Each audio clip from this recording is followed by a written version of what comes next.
ఇటీవల జరిగిన కలెక్టర్స్ కాన్ఫరెన్స్లో ప్రతి జిల్లా అధికారులందరికీ కూడా కొన్ని యాక్షన్ పాయింట్స్ ఇవ్వడం జరిగింది. ఇందులో ముఖ్యంగా గంజాయి నివారణ, తర్వాత ఇవి సామాజిక నేరాలైనటువంటి మట్కా గ్యాంబ్లింగ్ మీద ప్రత్యేక కార్యాచరణ చేపడుతున్నారు.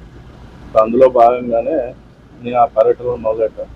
సో మొదట జోన్ సబ్ డివిజన్లో ఎక్కడైతే గంజాయి వాడకం, గంజాయి రవాణా మార్గాలు, తర్వాత ఈ మట్కా గ్యాంబ్లింగ్ అయితే అధికంగా జరుగుతున్నాయో ఆ ప్రాంతాలన్నింటినీ పర్యటించి ఒక పక్క ప్రణాళిక తయారు చేసే భాగంగా ఈ యొక్క టూర్.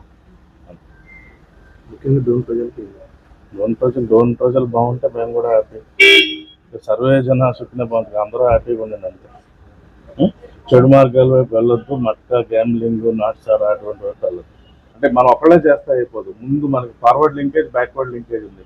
ప్రధాన మార్గం ఎక్కడ, సరఫరా కేంద్రం ఎక్కడి నుంచి వస్తుంది, ఇక్కడికి వచ్చింది, ఇక్కడి నుంచి ఎక్కడెక్కడికి వెళ్తుంది అనే దాని మీదే పక్కా మేము ఒక ప్రణాళిక తయారు చేసుకోవాలి.